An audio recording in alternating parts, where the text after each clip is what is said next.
Let's play Name the Series. If I said there was a show on FX that follows an up-and-coming rapper's career, the first season is the come-up stage of that career, the second season is about dealing with relatively minor success and letting people go to succeed, third season is set on a concert tour and takes the main cast outside their normal environment. Do you know which show I'm specifically talking about? I wouldn't blame anyone that said Atlanta, but in this video I'm talking about Dave. Hi, I'm Dave.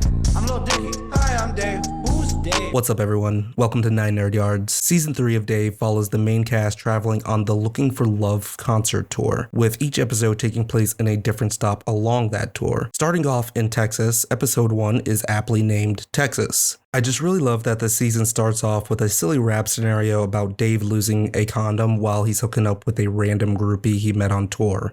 Semen probably already leaking and it's swimming in you. She said she still don't want no condom sitting in her insides. I said I understand, but there are bigger fish to fry. She said you blaming me, but you the one who put it on. I am not blaming you, and I don't think I put it on. I wish I could play y'all the whole song right now, but it's literally a 3-minute opening segment that ends with the chick that he's hooking up with taking an unsolicited selfie with her and Dave in bed. Well, Okay. I fucked Lil Dicky.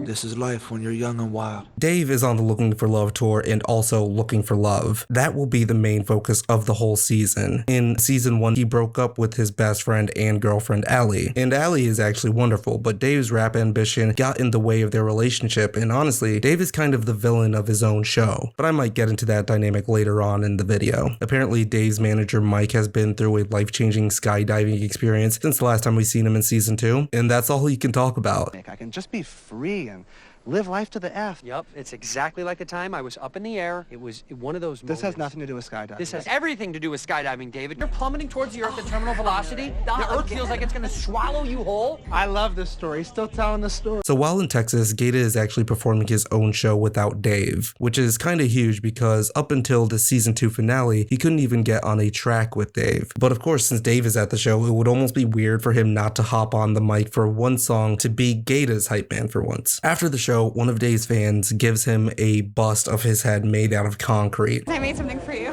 Okay. Oh my God. It's you. Oh, that's me. Yeah, Oh, wow, it's so heavy. it's concrete, that's why. It's like sharp, too. Which Dave just chucks into the garbage. But I mean, I get it. Getting a bust of your head would be weird and inconvenient to find a place for, but still, you're really going to airball it at a dumpster at the same establishment you received it? I have expected Dave to turn around and see the fan that gave it to him, mortified that he just crushed his gift, but this is actually when he meets someone that I'll just call Texas Alley. Hi, How you doing? I'm good. I'm sorry, I don't know you. How could you? We're just now meeting. No, I know, but I know you're like a singer or something, so you're with my friends, but I've never heard of you. Honestly, I prefer that. Because there's kind of a theme in this show that a lot of the girls that Dave has been interested in have kind of sorta looked like her, but Texas Alley is not like the other girls. She doesn't even know who Lil Dicky is and just came to the show to hang out with her friends. This is perfect for Dave because apparently he doesn't want to be with a girl that knows he's a rapper. He wants to be with someone that doesn't care that he's on the come up, which I'm gonna say is kind of bullshit. Like, yeah, sure, that would be the case if we haven't already seen you hooking up with groupies. But regardless, Dave and Texas Alley hit it off, and Dave agrees to go back to her friend's place, but not before he goes back to the tour bus to prepare for the inevitable hookup. But other than taking a shower and grabbing a condom, how does one prepare for a hookup? Well, for Dave, it involves the scroll guard. Here at 9 Yards, we are doing the hard research, and we were able to find the exact video that Dave was watching to hook up this contraption. They got 1.8 million views, but sadly, if you were looking for the full scroll guard experience, the product seems to be discontinued. So unless you have a scroll guard already, it appears that many of us will never know the safety that it provides. That is until I open a merch store and start selling 9 Nerd Yard guards. So Dave arrives at Texas Alley's place and shit is weird. Her friends are weird as fuck and are kind of obsessed with Lil Dicky, but not in the holy shit, Dave is at my trailer park party type of way, but more in a swarm, I will murder someone for you type of way. You're the fucking goat, LD. Come on. Hey, y'all shut the fuck up! Is he okay, or is he on like oxys or something? No. Is this Appalachia that we're in? What's your name? We haven't met. Right. Race? Pretty low key because it's Wednesday night and shit. But yo, like normally we're playing like Mancala or like fucking. Sure. If you came back like Yeah. on a No press, man. It gets to the point that when Dave is just trying to describe what his life is like on tour and his peak sexual fantasy is, they attack him and try to take off his clothes to see his dick, which is literally kind of disgusting. Like, I don't know if they were trying to play it off for laughs because of the reveal that he was wearing a scroll guard, but nah, man, that's straight up traumatic assault and a very good reason to not go to a random party without security in bumfuck Texas. This is literally the best night of my entire life, man. Before then, it is also revealed that Texas Alley passed out drunk and that she actually does know who Dave is and is obsessed enough for her to know exactly what type of girl he would go for by watching so many of his interviews. Then why did she tell me when I met her that she had never heard of Lil Dicky? Is that what she told you? She probably just said that because she's watched all your interviews. She knows that's what you want to hear. So Dave is left with this feeling of being extremely played. And after the assault, Dave runs away wearing nothing but the scroll guard. We see him stealing some clothes outside a different trailer, and Dave doesn't know how stand your ground works. Hey, motherfucker, what the fuck are you thinking, boy? Whoa! Hey, stand your ground! Stand your ground! What? I'm standing my ground. You stand your ground. I'm standing mine. So no reason. That ain't how it works. He escapes from that situation as well and lands himself at a massage parlor where he's able to call Mike to pick him up. And while he's waiting for a ride, Dave does get his sexual desires fulfilled. Truthfully, the thing that I want the most is incredibly simple, but I could never really ask for it. What? The thing that satisfies me most in life is when that bend simply gets straightened. There's like a little bit of a bend. My ideal way for this to happen is if you take that bend and you just simply straighten it.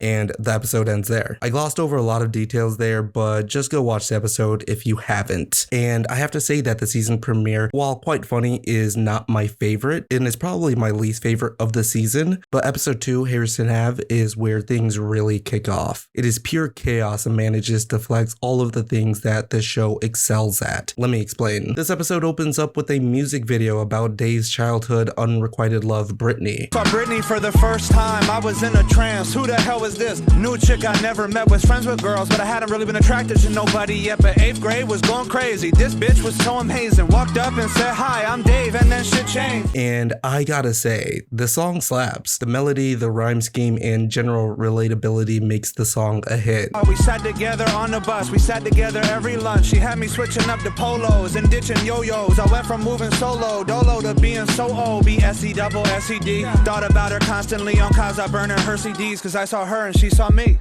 I can't play the full clip here in this video, but you can go find the song on YouTube if you search 33rd Wheel or Evolution of Man. The music video featuring young Dave is interrupted by current Dave as he berates the child actors for being so talentless. These kids fucking suck. I know, it's like the talent pool in Philadelphia is fucking atrocious. That's what I told you. That's exactly what I said. Well, you wanted to shoot here. You want to make it real, so... The majority of the episode takes place on the video shoot at his parents' house on Harrison Ave. They managed to capture the actual chaos of being on a production that is constantly trying to find more time while consistently losing time. And since the video is about his younger self, there's this funny dynamic of Dave battling with himself. Dave is still struggling with his own ego and trying to wear all hats on set and is unwilling to trust Emma with his vision. Emma is the GOAT, to be honest, and you should never bet against her. I gotta realize, like, the reason I'm making this video right now is to engage a female fan base that I don't even currently have. But at the same time, this project is much more than trying to appeal to a female audience. It's quite literally the story of one of Dave's core life experiences. To a certain point, this music video is depicting the reason he is the way he is, so it makes sense that he would be so protective over his vision. Why can't you just trust me? Emma, I obviously value your opinion, I really do, and I'm trying to make this our thing, but it's still a Lil Dicky video at the end of the day, and it's gotta be my thing, it's my life story, I'm sorry. Basically, Dave has always felt scorned by Brittany, and we can really only relate to Dave, because I think most of us have felt some type of scorn at one point or the other about a crush that didn't work out when we were younger. And given the chance, we may not all want to dunk on our past crushes, but let's be honest, we all kinda do a little bit. Did I tell you that I was dating Doja Cat for a little while? Which one is Doja Cat? But things take an interesting shift when she is introduced into the narrative. When Brittany learns that Dave is in town and filming in their neighborhood, she shows up and Dave just adjusts the video concept so they are both playing themselves instead of their kid versions. But here's the thing, Brittany doesn't agree with how the story is told and the way she is being portrayed. I'm not saying that she is actually a perfect person and Dave got it all wrong. She did in fact do him wrong a few times in their lives, but at the end of the day, she is also a person that was going through her own shit just like Dave was. Life, Dave. I don't know what to tell you. I was 16 years old. It was depressing for me me too. But in her case, and the case of the video concept, Dave is dunking on her 16-year-old self as a grown-ass man. I had family problems.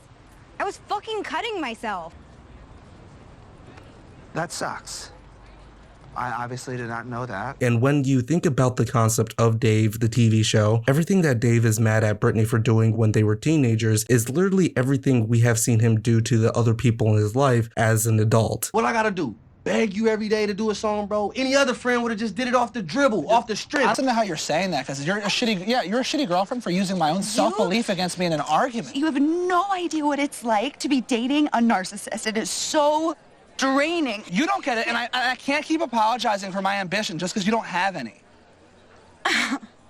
And I think this type of writing is really what hooks me into the show. At the end of the episode, when Dave realizes that he's a douchebag, which is like every episode of Dave, to be honest. How would you know that, right? Because it's not as interesting as dating Doja Cat. He changes the video again by allowing Emma to produce her vision, which shows all the younger Daves in a line like the evolution of man. But then the actual Dave joins them to what we think would complete the evolution. But then an even taller Dave, played by a guy earlier in the episode, walks up. The video closes with Dave saying, "I'm still evolving."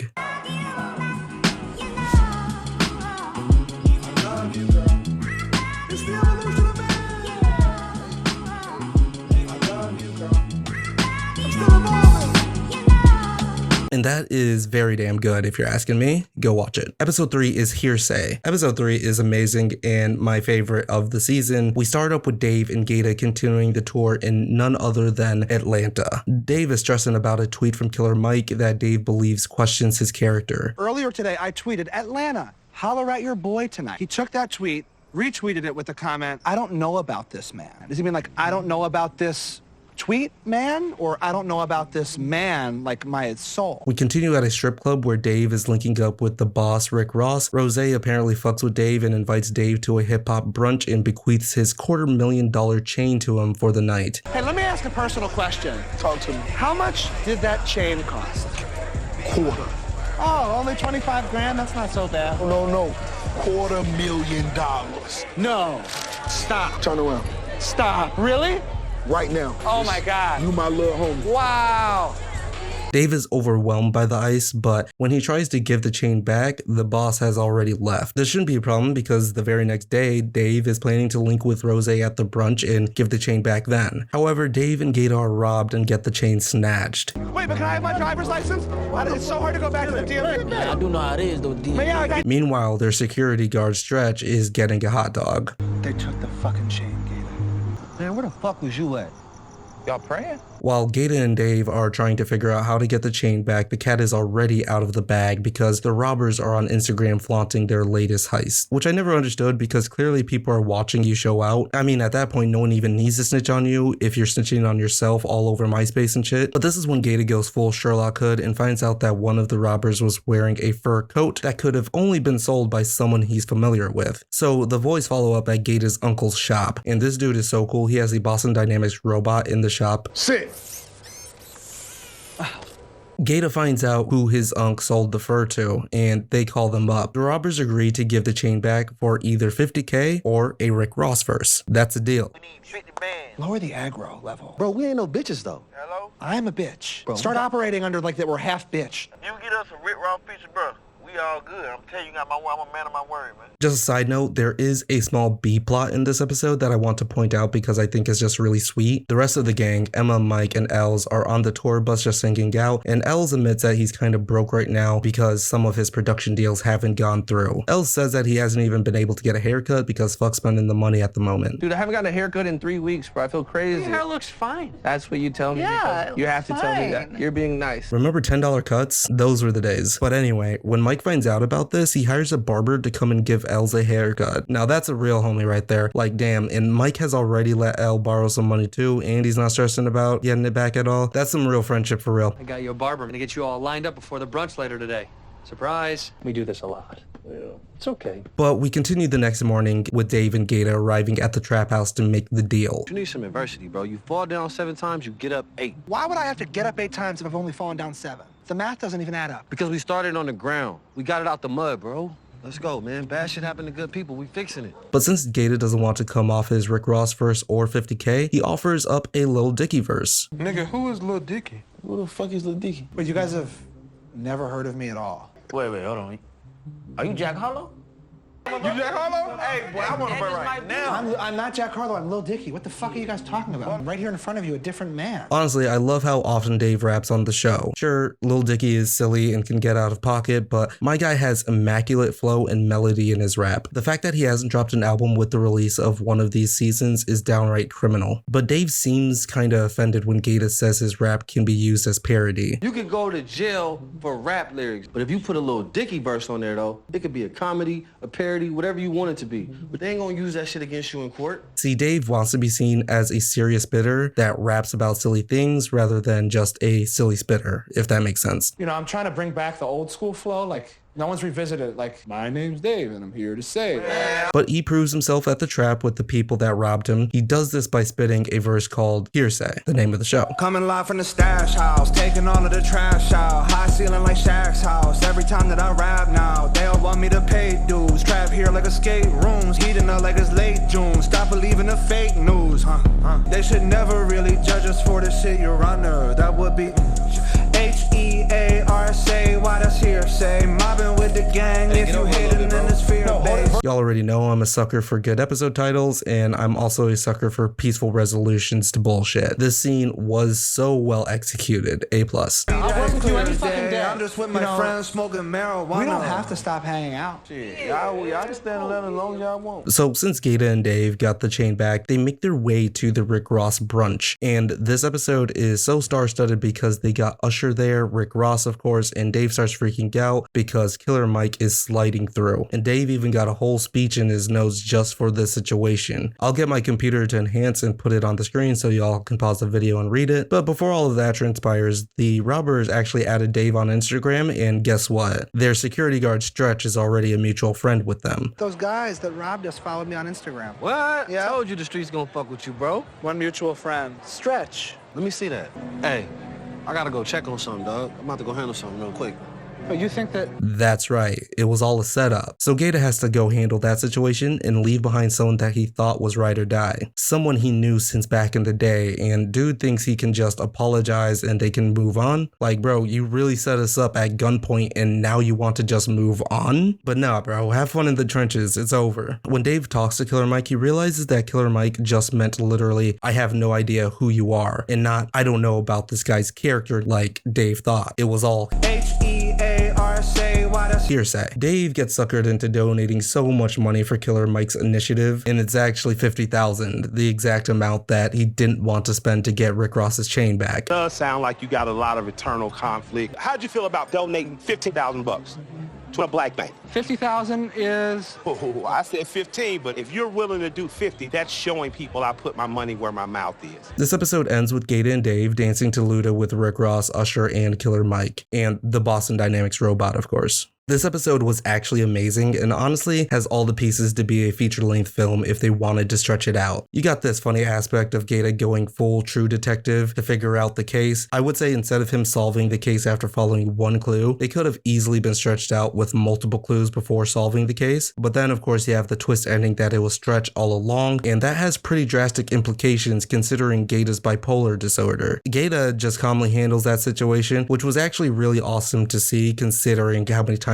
we've seen him freak out or act kind of manic before. I do think it's kind of funny that this episode is called Hearsay because if you notice all the other episode names are like Texas, Wisconsin, Harrison Ave, they are all places, you know, except the star-studded episode in Atlanta. Like you didn't even want to name the episode Georgia. Those cowards should have named this episode Atlanta and let everyone freak out. I need the fan service. I love that you guys have been tuning into the live streams every Thursday. I know we go a bit late, but I really appreciate you guys hanging out with us. We've been having a great time going over the season with our special guest, Bill from the Drunk Banthas. We've also been doing some recording for their channel too. They got this new series of videos called Does It Hold Up? That goes over old movies and asks the question. Go subscribe to the Drunk Banthas and watch the videos I and the rest of the 9 Nerd Gang featured in about Demolition Man and the 1994 video game adaptation Double Dragons. Leave a like and subscribe to support my constant battle with the YouTube algorithm.